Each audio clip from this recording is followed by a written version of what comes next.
है आपका स्वागत है। मैं विवेक बिंद्रा, मोटिवेशन स्पीकर और बिजनेस ट्रेनर। आज की चर्चा महाराणा प्रताप पे। कमेंट बॉक्स में बहुत आपने रिक्वेस्ट किया था, कौन है महाराणा प्रताप? 7.5 फुट के कुंभलगढ़ में जन्म लिए मेवाड़ी राजा, राजस्थान के शक्तिशाली राजपूत। वो जब पूरा अकबर भारत को जीत चुका था, तब अकेले मेवाड़ में ये खड़े हुए अकबर के खिलाफ। अकबर को देखिए, अकबर कभी जीता नहीं, राणा कभी हारे नहीं। कौन थे महाराणा प्रताप? जब हल्दी घाटी का युद्ध हुआ था, 80,000 की सेना थी अकबर की, 15,000 की सेना थी महाराणा प्रताप की। ध्यान दीजिएगा, वो 80,000, ये 15,000। राणा बोलते थे एक आदमी 5 को खत्म करेगा। ध्यान दीजिए, अकबर की सेना में दम था। कम ऑन, अकबर की सेना में दम था, राणा के सीने में दम था। राणा कभी हारे नहीं, अकबर कभी जीता नहीं। शुरू से शुरू करते हैं। 9 मई 1540 को इनका जन्म हुआ कुंभलगढ़ में। महाराणा उदय सिंह और माता जयवंती बाई। माता जयवंती बाई इनकी न केवल मां थी, बल्कि इनकी पहली गुरु भी थी। बचपन से इनमें लीडरशिप क्वालिटी इतनी ज्यादा थी कि खेल खेल में ये बच्चों के लीडर बन जाते थे, उनकी टीम बना देते थे, उनके रोल, उनके गोल डिसाइड कर देते थे। और उसी समय अस्त्र शस्त्र, पूरी आर्मी की, मिलिट्री आर्मी की पूरी ट्रेनिंग ले ली इन्होंने। परिवार में कई लोग थे।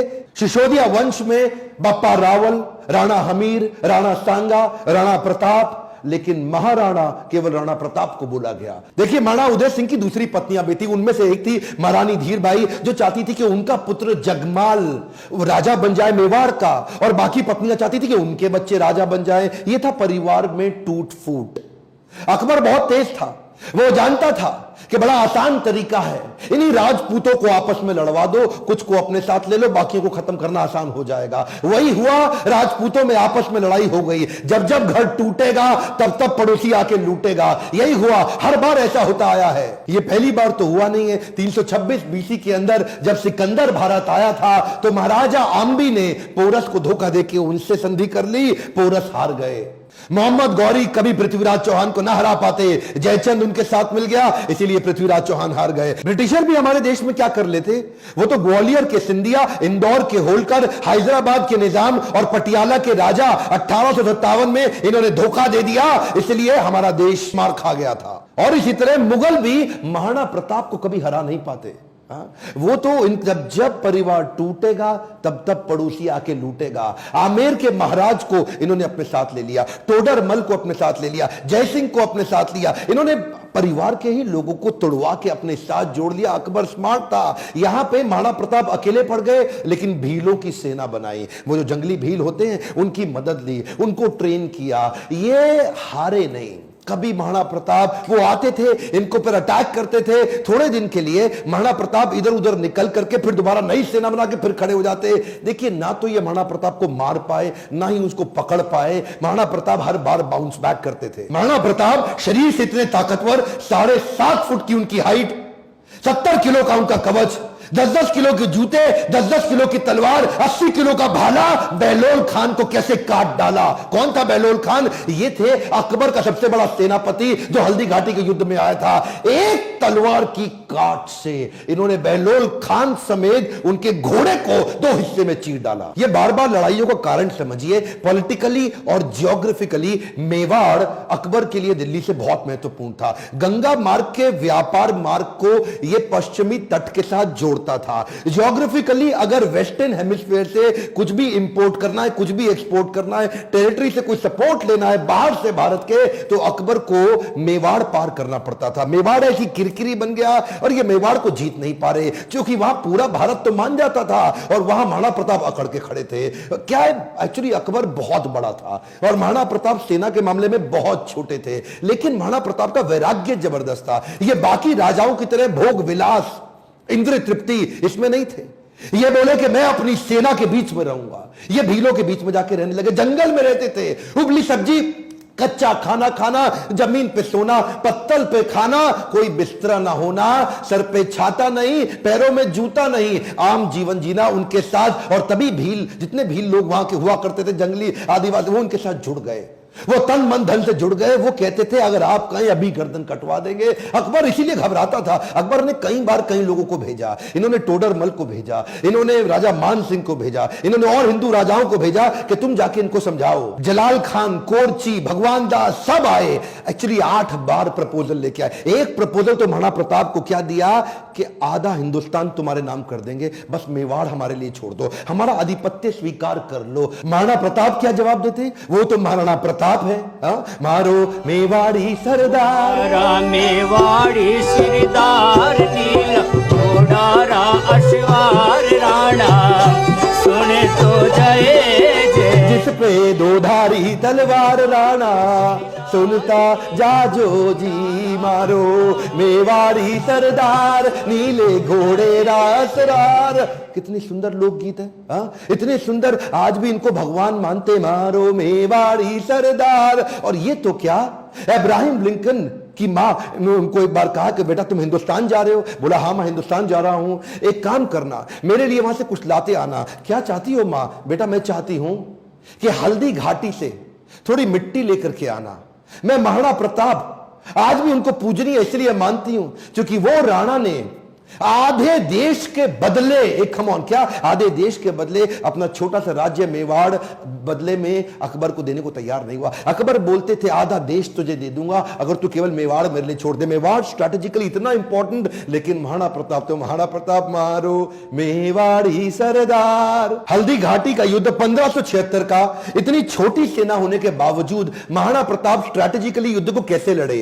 देखिए अरावली की जो रेंज थी, पहाड़ियों की और घाटियों की, उसकी बहुत जानकारी थी इनको। कीका ये वहीं पैदा हुए, वहीं घूमे। छापामार युद्ध, द्विकंटक नीति, सैनिकों को बोले पहाड़ियों में ऊपर से और घाटियों के नीचे से पूरी तरह कवर करो, और अफगानी राजाओं को अपने साथ लिया। हाकिम खान जो उस समय अकबर के खिलाफ था, ये जैसे जैसे अकबर इनके खिलाफ लड़ते, ये भी अपने स्ट्रेटेजिक अलायंस को बिल्ड करके अफगानी राजा को अपने साथ लेके आए। बहुत छोटी सेना के बावजूद अकबर के छक्के छुड़ा दिए। अकबर सामने नहीं आता था इनके, अकबर को डर था। इनकी तलवार, अकबर की हाइट कम थी, एक बार मारेंगे घोड़े हाथी समेत काट देंगे। चेतक इनका इतना पावरफुल घोड़ा कि उसके आगे ना सूंड लगा देते थे। हाथी कंफ्यूज होता था कि ये घोड़ा नहीं है, कहीं हाथी तो नहीं है। था साथी तेरा घोड़ा चेतक, जिसमें तू सवारी करता था, थी तुझमें ऐसी कोई खास बात जो अकबर तुझसे डरता था। ये जो चेतक घोड़ा था, नीले रंग का अफगानी घोड़ा, ये एकमात्र ऐसा घोड़ा है जिसके ऊपर कई कविताएं बन चुकी हैं आज तक देश में। चेतक, इसको अपने पुत्र से ज्यादा प्रेम करते थे महाराणा प्रताप। वो युद्ध के दौरान उन दिनों हाथी की सूंड के आगे तलवारें लगी होती थी। जब ये छलांग मार के अपने घोड़े के साथ जा रहे थे तो उस तलवार से एक पांव चेतक का कट गया। युद्ध के दौरान जब महाराणा प्रताप अकेले फंसे थे ना, तो यही वो चेतक था जो इनको भगा के एक कटी टांग से 28 फीट का गहरा नाला टाप के चला गया। अपने राजा को पहले उसने बचाया और उस छलांग के कारण अपने प्राण त्याग दिए। और केवल चेतक ही नहीं, महाराणा प्रताप के पास एक हाथी भी था जिसका नाम था राम प्रसाद। राम प्रसाद की अहम भूमिका थी हल्दी घाटी के युद्ध में। इस रेख राम प्रसाद हाथी ने कम से कम 8 हाथी अकबर के खत्म कर दिए और कई घोड़े मार दिए। राम प्रसाद के आगे जो तलवार लगी थी वो बड़ी खूंखार थी। अकबर का पूरा फोकस था कि राम प्रसाद को किसी तरह अपने साथ ले जाऊं। अकबर ने 12 हाथियों का चक्रव्यूह बनाया और जो राणा प्रताप का राम प्रसाद हाथी, उसको कंट्रोल किया महावतों की मदद से और उसको किसी तरह अपने साथ ले गए बंदी बना के। ये राम प्रसाद, इस हाथी का बाद में नाम बदल के अकबर ने पीर रख दिया। और ये पीर हाथी, इसको 28 दिन तक अकबर बोलते रहे सब कुछ खिलाओ सब कुछ पिलाओ। राम प्रसाद ने सब खाना बंद कर दिया, अन्न जल का त्याग कर दिया। अपने राणा प्रताप से बिछड़ने के दुख में वो ना कुछ खाया ना कुछ पिया। 28 दिन के बाद वो राम प्रसाद हाथी जो कमजोरी के कारण इसने अपना शरीर त्याग दिया। क्या बोला अकबर? अकबर बोला जिस महाराणा प्रताप के हाथी ने मेरे आगे सर नहीं झुकाया, मैं उस महाराणा प्रताप का सर कैसे झुकवा दूंगा। 1580 में अकबर ने फिर ट्राई किया। इस बार अपने अब्दुल रहीम खान खाना, जो उनका सबसे शक्तिशाली सूबेदार, उसको सूबेदार नियुक्त किया इस बार अजमेर में। और क्या बोले, मैं तुम्हें जिम्मेदारी देता हूं कि तुम इस बार मेवाड़ को किसी तरह जीत के मुझे ला दो, मुंह मांगा इनाम दूंगा अगर महाराणा प्रताप को पकड़ लाए। इधर कुंवर अमर सिंह जो कि सेनापति थे महाराणा प्रताप के, उन्होंने अब्दुल रहीम खान खाना को कंफ्यूज करने के लिए शेरगढ़ के पास एक अटैक किया। अब्दुल रहीम खान खाना का जैसे ही ध्यान भटका, कुंवर अमर सिंह उधर उनकी बेगम सहित उनके परिवार को बंदी बना के ले आया, उनकी बहू बेटियों को ले आया। पर जैसे ही महाराणा प्रताप को बात पता चली, उनको बड़ी आत्मग्लानि हुई, बहुत बुरा महसूस हुआ। आज भी यह बात सब जानते हैं कि महाराणा प्रताप स्त्रियों की बहुत सम्मान किया करते थे। अब्दुल रहीम खान खाना की पत्नी, उनकी बेटी, उनकी बहू, उनके बच्चों, सबको पूरे सम्मान के साथ कहा वापस छोड़ के आओ, वापस लेके आओ, युद्ध जंगे मैदान में करेंगे, औरतों को नहीं, औरतों की इज्जत पूरी इज्जत से वापस करेंगे। हल्दी घाटी का युद्ध इतना खौफनाक था कि 300 साल के बाद भी आज वो हल्दी वाली मिट्टी, उससे खून निकलता था। आज भी तलवारों के जत्थे मिट्टी के नीचे से निकलते थे। इतना खौफ कि युद्ध के बाद भी सिक्का, करेंसी, मुद्रा अभी भी महाराणा प्रताप के नाम की चलती थी, अकबर के नाम की करेंसी तक नहीं चल पाई। अकबर इतना घबराता था उसके नाम से कि कहता था रात को सोने से पहले कोई महाराणा प्रताप का नाम मत लेना मेरे आगे। महाराणा प्रताप का नाम लो है तो रात को सपने में आकर के मेरे को डराएगा। महाराणा प्रताप का खौफ इतना ज्यादा। एक बार की बात थी, एक अफवाह उड़ गई कि महाराणा प्रताप जो है ना, वो अपनी हार स्वीकार कर रहे हैं और अकबर का आधिपत्य स्वीकार करने को वापस आ गए हैं। तो उन दिनों अकबर के राज्य के अंदर जो बीकानेर के राजा हुआ करते थे, पृथ्वीराज राठौड़, इन्होंने राठौड़ को बुलाया। देखो पृथ्वीराज, क्या खबर आई है, महाराणा प्रताप आने को तैयार है। अब उन्होंने हार स्वीकार कर लिया। पृथ्वीराज राठौड़ माने नहीं, उन्होंने चिट्ठी लिख दी।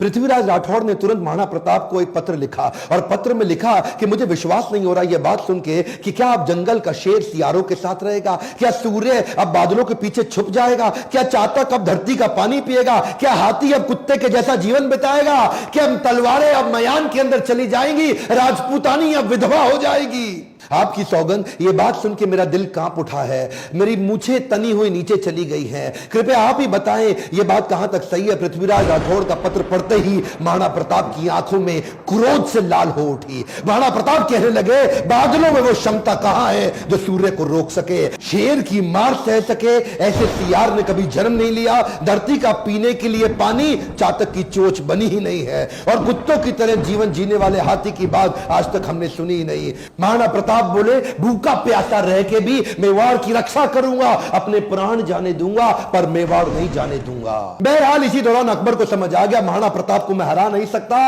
और धोखा दे के हराना यह अकबर की आदत नहीं थी। अकबर को इसीलिए महान राजा भी बताया गया है। आने वाले समय में अगर आप चाहेंगे तो मैं अकबर पे भी एक वीडियो बनाऊंगा। पर वापस चलते हैं, उसी समय अकबर का फिर ध्यान बट गया। अकबर अब ईस्टर्न साइड चला गया, सदर्न साइड चला गया, उसने मेवाड़ को छोड़ दिया और इधर महाराणा प्रताप ने पूरे मेवाड़ पे फिर से अपना कब्जा कर लिया। कुछ दिन, हफ्ते, महीने ठीक बीते। उन्हीं दौरान एक शिकार करते वक्त, उस समय किसी शेर का शिकार करते वक्त महाराणा प्रताप का किसी एक्सीडेंट में उनका देहांत हो गया, उनकी मृत्यु हो गई। ये बात जब अकबर को पता लगी, अकबर एक ऐसा राजा था, अपने शत्रु प्रताप की मृत्यु पे बहुत रोया और चिट्ठी लिख करके बोला कि महाराणा प्रताप एक बड़े शक्तिशाली, बड़े मेधावी और एक ऐसे राजा थे जिन्होंने अपने गौरव को कभी समाप्त नीचे झुकने नहीं दिया और मुझे एक बात का दुख रहेगा, मैं जीवन भर महाराणा प्रताप को कभी हरा नहीं सका। ध्यान दीजिएगा, लेसन्स में लर्निंग बहुत सारी हो सकती है, पर महाराणा प्रताप को इतना संघर्ष इसीलिए करना पड़ा क्योंकि आपस में राजपूतों की कभी बनी नहीं।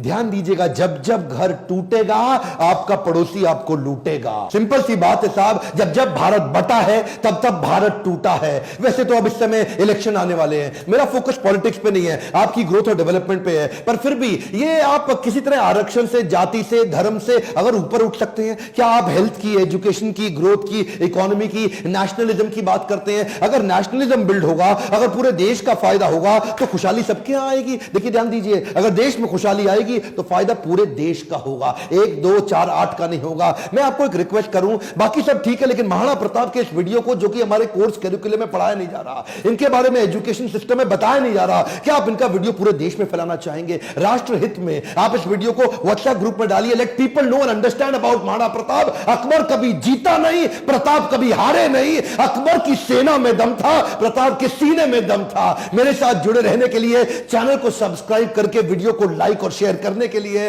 हर बार की तरह आप सबका प्रेम से बहुत बहुत धन्यवाद।